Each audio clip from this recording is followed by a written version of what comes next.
Dear student, এই চ্যানেলে তোমরা সবাইকে ওয়েলকাম। আজকের এই ভিডিওতে আমরা জানব প্রেজেন্ট ইনডেফিনিট টেন্স অথবা প্রেজেন্ট সিম্পল টেন্স, অর্থাৎ এটাকে প্রেজেন্ট ইনডেফিনিট টেন্সও বলে অথবা প্রেজেন্ট সিম্পল টেন্সও বলে। ঠিক আছে, এবার এর বাংলা অর্থটা কি দেখো। প্রেজেন্ট কথার বাংলা অর্থ বর্তমান। ইনডেফিনিট ইনডেফিনিট কথার অর্থ কি অনির্দিষ্ট। আর অথবা এই যে সিম্পল সিম্পল কথার অর্থ কি সাধারণ। আর টেন্স কথার অর্থ সময় বা কাল। তাহলে এক কথায় কি বলবো, প্রেজেন্ট ইনডেফিনিট টেন্স মানে হলো বর্তমান অনির্দিষ্ট কাল বা সময়, অথবা প্রেজেন্ট সিম্পল টেন্স মানে বর্তমান সাধারণ সময় বা কাল। এবার আমরা জানবো প্রেজেন্ট ইনডেফিনিট টেন্স কাকে বলে বা এটা কি জিনিসটা। দেখো, কোনো ব্যক্তি যখন কোনো কাজ অনির্দিষ্ট সময়ে করে, অর্থাৎ নির্দিষ্ট সময়ে করে না, তখনই হয় প্রেজেন্ট ইনডেফিনিট টেন্স বা সিম্পল টেন্স। কেমন ব্যাপারটা, যেমন আমি এখন তোমাদের টেন্স শিখাচ্ছি, এটা নির্দিষ্ট করে বোঝাচ্ছে যে আমি এখন শিখাচ্ছি। তারপরে আমি ভাত খেয়েছি, এই যে ভাতটা খাওয়া হয়েছে, এটা একটা নির্দিষ্ট করে বোঝাচ্ছে যে হ্যাঁ আমার ভাত খাওয়া হয়ে গেছে। কিন্তু এই টেন্সের মাধ্যমে কি হবে, নির্দিষ্ট করে বোঝাবে না। যেমন আমি খাই, কখন খাই সেটা কিন্তু নির্দিষ্ট করে বোঝাচ্ছে না। কখন খাই, খাওয়া হয়ে গেছে, কি খাবো, কি খাচ্ছি, এরকম নির্দিষ্ট করে বোঝাচ্ছে না। এটাই হবে প্রেজেন্ট ইনডেফিনিট টেন্স। ঠিক আছে, এবার প্রেজেন্ট ইনডেফিনিট টেন্সের লেখার নিয়মটা জানবো। ঠিক আছে, তো লেখার সাধারণ নিয়মটা কি? নিয়মটা হলো, প্রথমে ইংলিশের নিয়মটা কি, এই যে প্রথমে সাবজেক্ট বসবে, তারপরে ভার্ব বসবে, তারপরে অবজেক্ট বসবে। মনোযোগ সহকারে দেখো কি বললাম, সাবজেক্ট, অর্থাৎ এই যে সাবজেক্ট বললাম, এটার শর্ট ফর্ম এস লিখেছি লেখার সুবিধার জন্য, বোঝার সুবিধার জন্য। সাবজেক্ট লিখতাম তো এত বড় লিখতে হতো, এস লিখেছি মানে অল্পতে হয়ে যায়। ঠিক আছে, এটাই। তারপরে এই যে ভার্ব লিখেছি, ভার্ব বানান কি VERB, ভার্ব। এটা না লিখে আমরা শুধু ভি লিখলাম, এই ভি এর মাধ্যমে আমরা জানবো ভার্ব। ঠিক আছে, এরপর অবজেক্ট, এই যে অবজেক্ট OBJEC,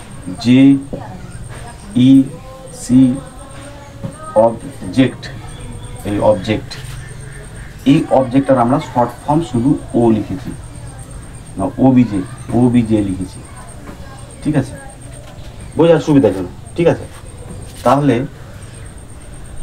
যে কোনো বাংলা বাক্যকে, যে কোনো ধরনের বাংলা বাক্যকে আমরা যদি ইংলিশে লিখি বা ইংলিশে ট্রান্সলেট করি, তাহলে যে সাধারণ নিয়মটা সেটা হলো কি, প্রথমে সাবজেক্ট বসবে, তারপরে ভার্ব বসবে, তারপরে অবজেক্ট বসবে। এটাই হলো নিয়ম, এটা ছাড়া আর কোনো নিয়ম নাই। যে কোনো ধরনের বাংলা বাক্যকে আমাকে যদি ইংলিশে করতে হয়, তাহলে প্রথমে সাবজেক্ট বসাবো, তারপরে ভার্ব বসাবো, তারপরে অবজেক্ট বসাবো। ঠিক আছে, চলো এবার একটা সোজা উদাহরণের মাধ্যমে ব্যাপারটা আরও পরিষ্কার করি। ঠিক আছে, দেখো, যেমন হলো আমি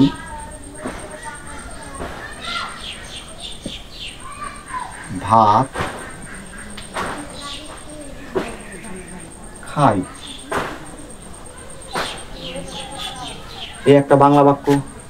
এই বাংলা বাক্যকে আমি ইংলিশে করবো কিভাবে, দেখো। তাহলে এই বাক্য আমাকে আগে কি খুঁজতে হবে, সাবজেক্ট খুঁজতে হবে, কেন আগে সাবজেক্ট বসবে। তাহলে এই বাক্যের সাবজেক্ট কোনটা, আমি। কেমন করে আমি হলো, ভার্বকে যদি, এই যে ভার্ব, এই ভার্বকে যদি কে দিয়ে প্রশ্ন করা হয়, তাহলে যে উত্তরটা আসবে সেটাই হবে সাবজেক্ট। যেমন আমি ভাত খাই, তাহলে কে ভাত খায়, কে, এই যে ভাতটা আমি প্রশ্ন করছি, কে ভাত খায়, তাহলে উত্তরটা কি আছে, আমি। তাহলে এই আমি হয়ে যাবে সাবজেক্ট। তাহলে আমি হলো বাংলা, এর ইংলিশটা কি হবে, আই। ঠিক আছে, আই। এটা নয়ের মতো লাগছে, এই হলো আই। তারপরে ভার্ব বসাবো। তাহলে এই বাক্যের ভার্ব কোনটা? খাওয়াটা ভার্ব। আমরা আগে ভার্ব সম্বন্ধে জেনেছি। খাওয়া, খাওয়াটা হচ্ছে ভার্ব। খাওয়া, পড়া, লিখা, ঘুমা এগুলো হচ্ছে ভার্ব। তাহলে এই খাইটা হচ্ছে ভার্ব।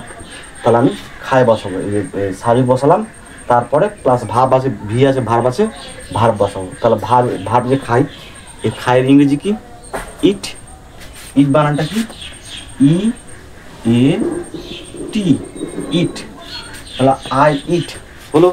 এবার কি বসাবো? অবজেক্ট। তাহলে এই বাক্য অবজেক্ট খুঁজতে হবে আমাকে। তাহলে অবজেক্ট যদি আমরা খুঁজে না পাই তাহলে কি করব?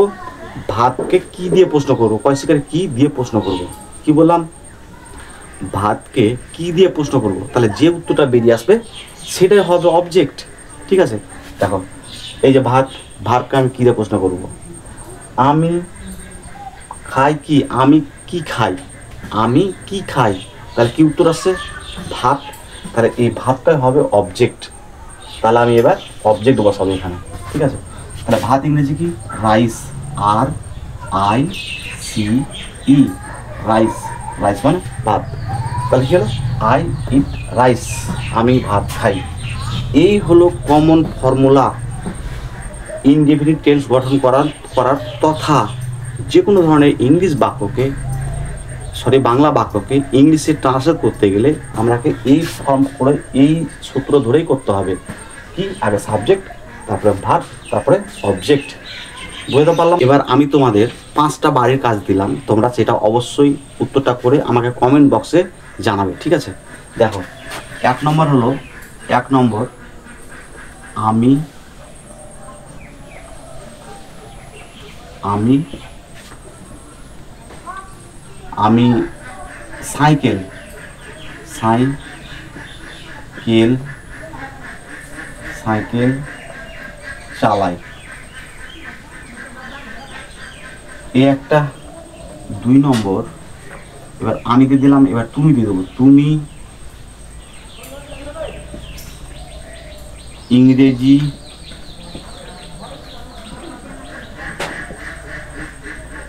পড়ো। এটা একটা। 3 নম্বর, সে ফুটবল খেলে। এই হলো 3 নম্বর। 4 নম্বর, সে হলো, তারপর একটা নাম দিয়ে দেবো, যেমন রোহিত।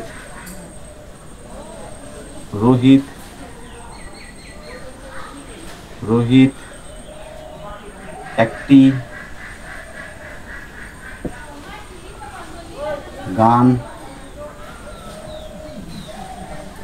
গায়। 5 নম্বর বাড়ির কাজ দিলাম,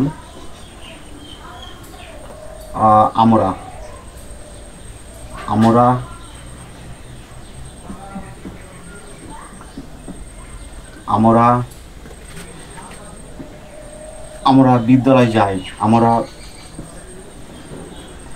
বিদ্যালয়ে যাই। এগুলো সবই হচ্ছে প্রেজেন্ট টেন্সের উদাহরণ। এরকম ধাঁচে তোমরাকে নিজে অনেকগুলো প্রেজেন্ট টেন্স এইভাবে প্র্যাকটিস করতে হবে।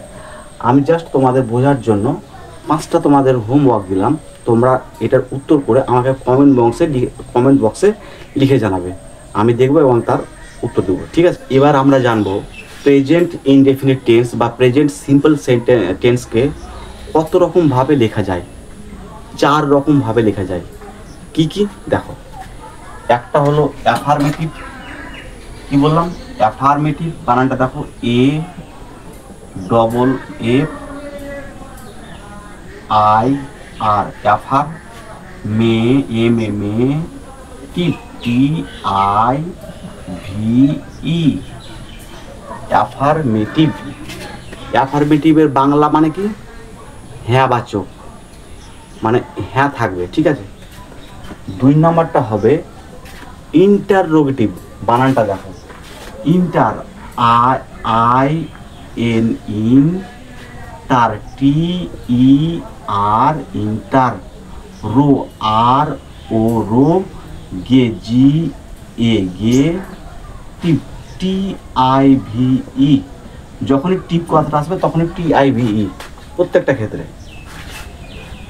এরপর কি হবে নেগেটিভ, দেখো এন ই নে, G A negative, T I V E negative. আর 4 নম্বরটা কি হবে, 4 নম্বরটা হবে ইন্টারোগেটিভ নেগেটিভ, এই যে I N in T E R interrogative, R O G A T I V E interrogative, interrogative negative, negative. এখানে একটু ছোট ছোট লেখা হয়ে গেল, তোমরা একটু জুম করে জায়গাটা বানানটা দেখে নাও, ঠিক আছে, নাহলে এখানে আটবে না। তাহলে প্রেজেন্ট ইনডিফিনিট টেন্সকে আমরা 4 রকম ভাবে লিখতে পারি, একটা অ্যাফার্মেটিভ, একটা ইন্টারোগেটিভ, একটা নেগেটিভ, আর একটা ইন্টারোগেটিভ নেগেটিভ, 4 রকম ভাবে। চলো এবার আমরা উদাহরণের মাধ্যমে জানবো। যেমন আমি ভাত খাই, একটু গুছিয়ে লিখি, খাই। এই যে আমি ভাত খাই, আমি ভাত খাই, এই উদাহরণটা কেন আমি দিচ্ছি বারবার বলো তো, তোমাদের বুঝতে সুবিধা হবে। আমি দিয়ে যদি বোঝাই তাহলে বুঝতে সুবিধা হয়, ঠিক আছে। তাহলে আমি ভাত খাই, এটা কি আমি ভাত খাই মানে এটা হ্যাঁ বাচক, এটাকে আমরা কীভাবে লিখবো না, তো আয়ের ইংরেজি হচ্ছে, সরি আমির ইংরেজি হচ্ছে আই, তারপরে ভাত বসবে, ভাত মানে খাই, খাই মানে হলো ইট, আর রাইস মানে ভাত, ভাত মানে রাইস। তাহলে এটা কিন্তু নেগেটিভ, সরি এটা হ্যাঁ বাচক বাক্য। হ্যাঁ বাচকের বাক্যের শেষে কি হয়, ফুল স্টপ হয়, কিংবা বাংলাতে একটা দাড়ি হয়, ঠিক আছে। তাহলে এটার নিয়মটা কি হলো, এটার নিয়মটা হলো একই নিয়ম, এই যে subject plus verb plus object, এটাই নিয়ম, ঠিক আছে। এবার ইন্টারোগেটিভের বাংলা মানে কি, এর মানে হলো প্রশ্নবোধক বাক্য, ঠিক আছে, মানে প্রশ্ন করা বোঝাবে। তাহলে এই বাক্য আমি যে ভাত খাই, এটা যদি প্রশ্নবোধক করি তাহলে কি হবে, আমি কি ভাত খাই, দেখো আমি কি ভাত খাই, আমি কি ভাত খাই, এই লিখলাম, লিখে শেষে একটা জিজ্ঞাসা চিহ্ন দিতে হবে, ঠিক আছে, কেন এটা প্রশ্নবোধকের শেষে জিজ্ঞাসা চিহ্ন দিতে হয়, ঠিক আছে। এবার এটাকে আমি ইংলিশে কীভাবে লিখব, দেখো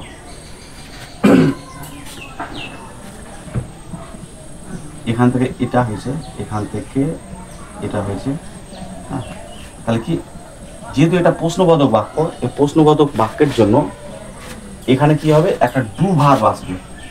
কি ভার্ব আসবে, ডু ভার্ব আসবে, do I eat rice.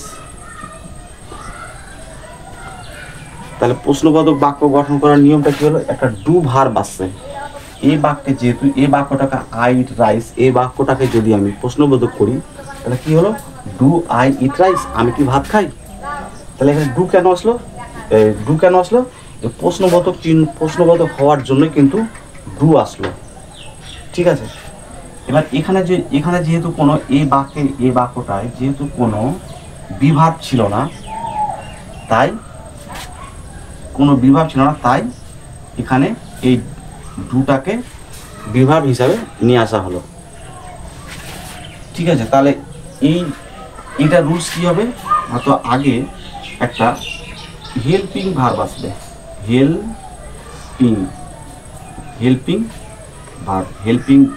Helping verb, তারপরে সাবজেক্ট, তারপরে ভার্ব, তারপরে অবজেক্ট। যদি অবজেক্ট থাকে তাহলে অবজেক্ট, আর যদি অবজেক্ট না থাকে অন্য কিছু থাকে তাহলে অন্য কিছু বসবে। কিন্তু এই যে একটা হেল্পিং ভার্ব তারপর সাবজেক্ট আর মেন ভার্ব, এটা কিন্তু পাশাপাশি বসতে হবে, তাহলে কিন্তু টেন্স ঠিক আছে, সেন্টেন্স ঠিক আছে, মানে বাক্য গঠন করা ঠিক আছে। এবার আমরা জানবো নেগেটিভ। তাহলে এই যে আমি ভাত খাই, এই বাক্যটাকে যদি আমি নেগেটিভ বানাই তাহলে কি হবে? আমি ভাত খাই না। দেখো, আমি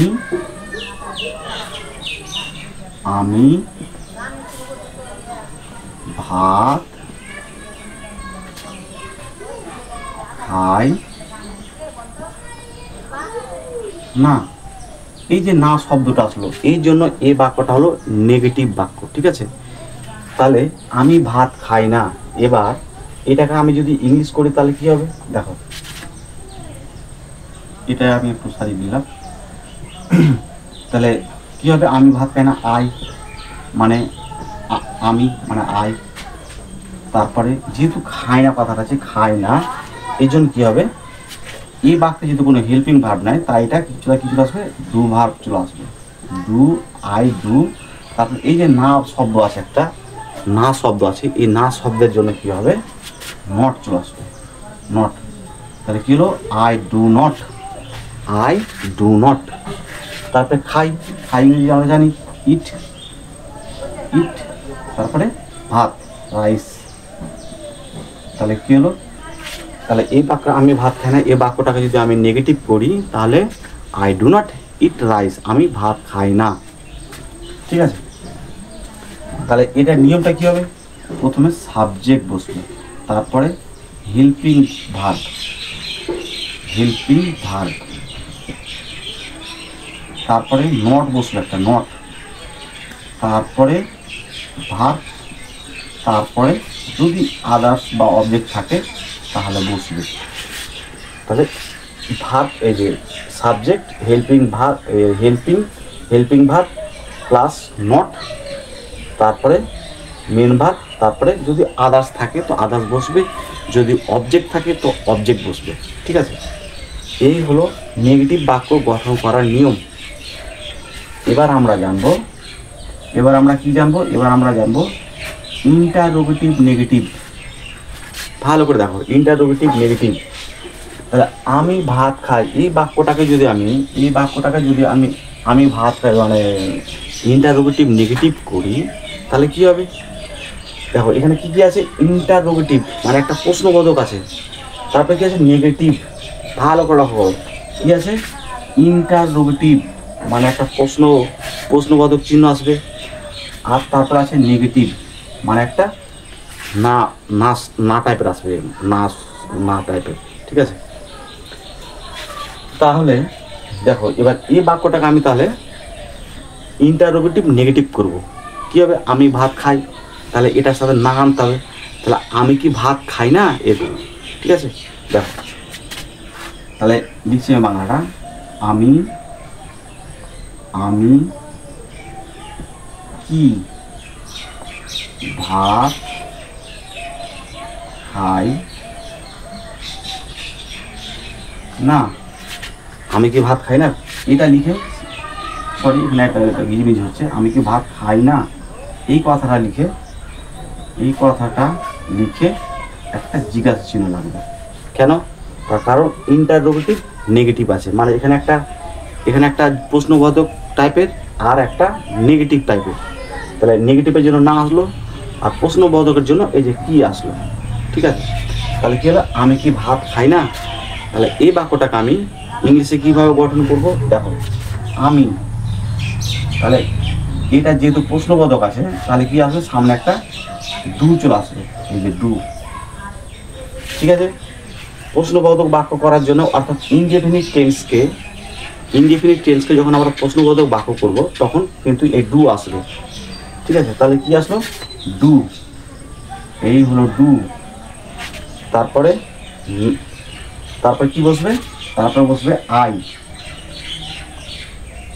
তারপরে এই যে না আছে, না এর জন্য নট, ডু। তাহলে কি হলো? Do I not eat rice, মানে আমি কি ভাত খাই না, দিয়ে শেষে একটা প্রশ্নবোধক চিহ্ন, কি বসলো? প্রশ্নবোধক চিহ্ন বসলো, do I not eat rice, এটা, ঠিক আছে? আর তাহলে এটা নিয়মটা কি বসবে, এটা নিয়মটা কি হলো, তাহলে একটা হেল্পিং ভার্ব আসছে, একটা হেল্পিং ভার্ব আসছে, তারপরে সাবজেক্ট আসছে, তারপরে নট আসছে, নট শব্দটা আসছে, তারপরে ভার্ব আসছে, তারপরে যদি আদার্স কিছু থাকে তাহলে আদার্স বসবে, অথবা অবজেক্ট থাকলে অবজেক্ট বসবে। ঠিক আছে, যদি এখানে অবজেক্ট লিখে তবুও হবে, কিন্তু এই যে আদার্সের জায়গায়। এটা হলো আয়ের ক্ষেত্রে। এবার যদি এখানে নাম হয়ে যায় তাহলে কেমন হবে, দুটো নিয়ম আছে, একটা প্রোনাউন দিয়ে একটা নাউন দিয়ে। তাহলে আমি ফার্স্টে প্রোনাউন দিয়ে দেখালাম, অর্থাৎ আই দিয়ে দেখালাম। এবার যদি নাম থাকে তাহলে সেক্ষেত্রে একটু আলাদা হবে। দেখো, যেমন এটা আমি লিখলাম, এবার আমি জায়গায় যদি কোনো নাম, কোনো যে কোনো ধরনের নাম, আমি সোজা নাম দিলাম রাম, রাম কি ভাত খাই না, দিয়ে এখানে লাস্টে জিজ্ঞাসা চিহ্ন কি হলো, রাম কি ভাত খায় না। তাহলে এটাকে আমি যদি ইংলিশ করি তাহলে কি হবে, তাহলে এই বাক্যটা যেহেতু ইনডেফিনিট টেন্স, তাই এর জন্য একটা কি আসবে, ডু ভার্ব আসবে। দেখো তাহলে সামনে ডু আসলো, ঠিক আছে, এটা ডু আসলো, তারপরে এবার কি আসলো, এখানে কি এসেছিল, এখানে সাবজেক্ট এসেছিল, তারপরে নট এসেছিল, তাই তো, ভালো করে লক্ষ্য করো, এখানে সাবজেক্ট এসেছিল, তারপরে নট এসেছিল, কিন্তু এই সাবজেক্টটা যেহেতু নাম আছে, প্রোনাউন নেই, নাম আছে রাম, এই জন্য কি হবে, ডু নট কথাটা এক পাশাপাশি বসবে, ডু নট কথাটা পাশাপাশি বসলো। এখানে কেন পাশাপাশি বসেনি, তার কারণ হলো এখানে আই ব্যবহার করা হয়েছিল, অর্থাৎ একটা প্রোনাউন ব্যবহার করা হয়েছিল, তাই ডু আই নট। আর যদি এই সাবজেক্টটা প্রোনাউন না হয়ে কোনো নাউন হয়, নাউন যে কোনো ধরনের নাম হয়, তাহলে কিন্তু এই ডু নট পাশাপাশি বসবে। আর যদি প্রোনাউন হয় তাহলে আগে ডু বসবে, তারপরে সাবজেক্টটা বসবে, তারপরে নট বসবে। তাহলে এখানে কি লিখলাম, ডু নট, নাম হওয়ার জন্য, তাহলে do not Ram, do not Ram eat rice, অর্থাৎ রাম কি ভাত খায় না। তাহলে এটার ক্ষেত্রে কি লিখবো, তাহলে ডু লিখবো, নিয়মটা কি, ডু লিখবো, ডু নট, তারপরে একটা সাবজেক্ট, সেটা কি হবে, সেটা নামের ক্ষেত্রে, তারপরে ভার্ব, তারপরে অবজেক্ট কিংবা আদার্স, অবজেক্ট থাকলে অবজেক্ট বসবে, আর যদি অবজেক্ট না থাকে, যদি আদার্স কিছু থাকে তাহলে সেখানে সেটা বসবে, কিন্তু এই নিয়মেই যাবে। তাহলে এই হলো প্রেজেন্ট ইনডেফিনিট টেন্সের বিস্তারিত রূপ। ঠিক আছে, এখানে তোমাদের লেখাটা একটু গিজিমিজি হয়ে গেল, তোমরা একটু জুম করে ব্যাপারটা দেখে নিও, বোর্ডে আনবে না বলে আমাকে একটু ছোটো ছোটো করে লিখতে হলো। ঠিক আছে, তাহলে এই প্রেজেন্ট ইনডেফিনিটের যে জানার বিষয় সেটা এই পর্যন্তই, আর কিন্তু প্রেজেন্ট ইনডেফিনিট টেন্সের জানার বিষয় নয়। এবার তোমরা আগে যা করতে হবে সেটা হলো প্র্যাকটিস করতে হবে। ঠিক আছে, তো আমি প্র্যাকটিসের জন্য তোমাদের 5টা বাক্য দিয়ে দিচ্ছি। তোমরা নাম্বার, রিয়ান, রিয়ান রিয়ান স্কুলে যায়, যায়, এই একটা বাক্য। আমরা,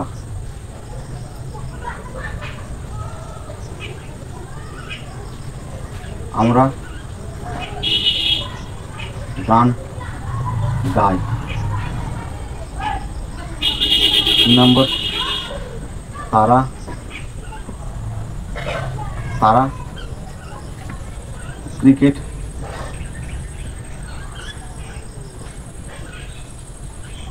খেলে। 4 নম্বর, অনিতা, অনিতা, অনিতা একটি কবিতা, কবিতা লেখে। এই চারটা বাক্য তোমাদের বাড়ির কাজ দিলাম, তোমরা অবশ্যই এটার অ্যান্সার লিখে আমাকে কমেন্টে জানাও। আমি এই অ্যান্সারগুলোর যদি ভুল হয়ে থাকে তার উত্তর দিব, ঠিক আছে?